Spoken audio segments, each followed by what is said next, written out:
What's up, everybody? Today I'm going to go through 8 of my favorite development fails. So these don't really have a specific theme to the list, but they're ones that I think are particularly interesting and in some cases funny.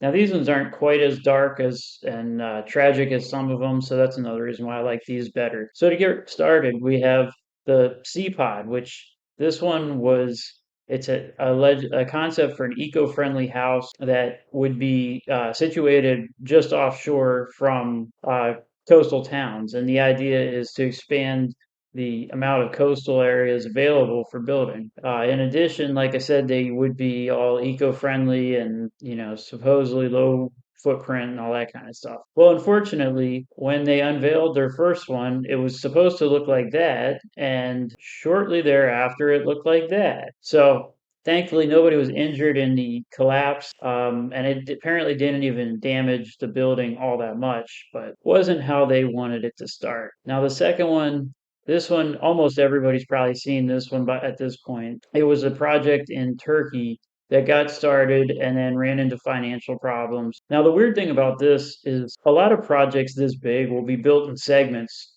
and phases where you have, you build 10% of it, you build the next 10% of it. This one, they actually built 530 of these houses before the project got put on hold. So there's 530 houses in various states of completion out of 700 total that were supposed to be built. Now, like I said, the financial problems, geopolitical problems all led to this project being stopped, and it's unclear if it's going to get restarted. Next one, we have the Cape Romano Dome Homes, which was the brainchild of a wealthy businessman in the 1970s. He wanted to build these on the beach, and it was going to be his vacation home. Now, as you can see, originally it was on the beach, but then a few hurricanes came through, and as you can see, it's no longer on the beach. And actually, recently I've heard that hurricane, I think last year, knocked a couple of the domes down. So I'm not even sure if they're still standing like they are in this picture. But it's still a neat place for people to go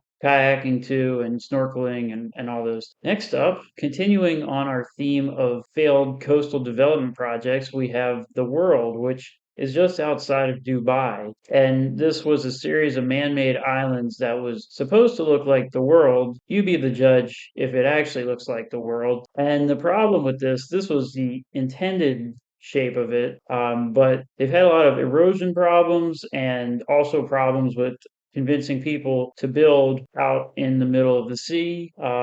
Needless to say, it hasn't gone as planned. And the longer they sit, the more they erode. So this is another one where it's unclear. There have been a few scattered houses built on these islands, but largely they still sit undeveloped. Next, we have Fordlandia. This was a development spearheaded by Henry Ford in the 1920s.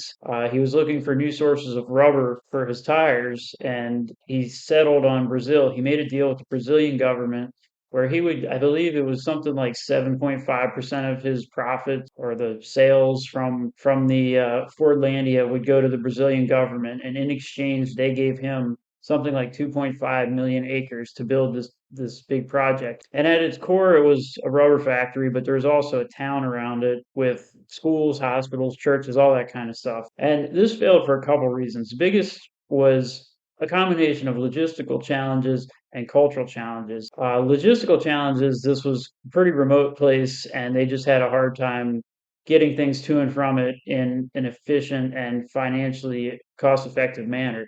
But culturally was probably an even bigger problem because you had Henry Ford, who had some very strong beliefs, and he had a very particular code of conduct that he felt like other people should live by. And, so he was very anti alcohol and gambling and women and all those things that factory workers probably tend to enjoy. So that caused problems, and there was other things. Like one of the examples, there was actually a so-called revolt over the food that was being served in the cafeteria. He was wanted to serve American food, and they were all Brazilian, so they didn't really appreciate it.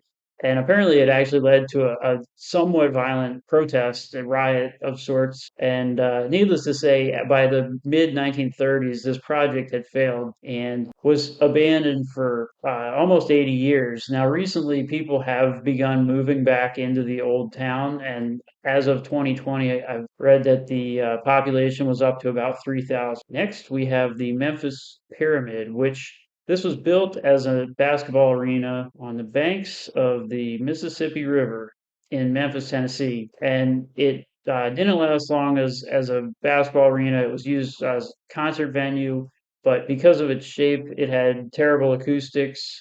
Although there were some notable shows played there. But for about 10 years, it was almost completely abandoned, just sitting there, not really doing anything. And then in 2015, Bass Pro Shops decided to buy it, and they actually turned it into a pretty ridiculous.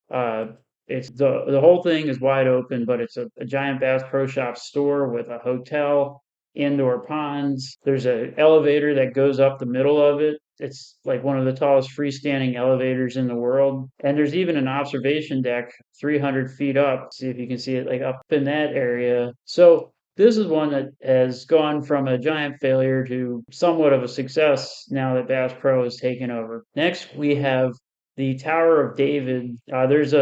It's got some other name, but it's mostly known as the Tower of David. Um, this is in Venezuela, and this was a 600 foot tall office building that was built in the early 1990s.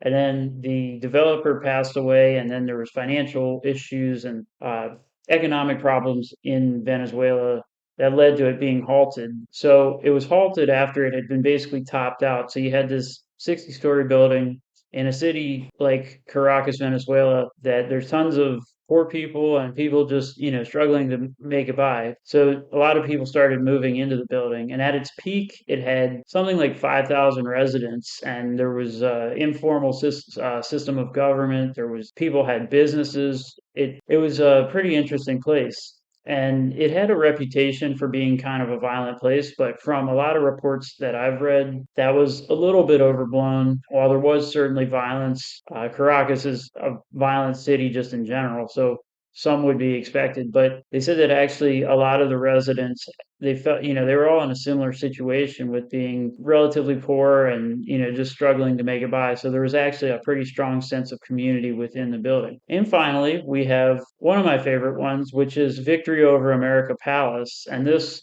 is in Iraq, Baghdad, Iraq, and this was built by Saddam Hussein following the first Gulf War. And basically, in his view, the fact that he survived and that he was still in power after the Desert Storm, he felt like that was a victory for him. So he commissioned the building of this palace to commemorate his so-called victory. There was also, he built Victory Over Iran Palace next door. But the very ironic part is that during the invasion of Iraq in 2003, it got bombed, and eventually the Americans actually took over it, and it was part of an American military base known as Camp Slayer. And so, ironically, the American military occupied it much more than Saddam Hussein or anybody in his regime ever did. So that's all I got for now. Couple pretty funny stories, and like I said, not all of them are quite as dark as some of the engineering collapses and things like that. So these are some of my favorite. What are your favorite? Let me know.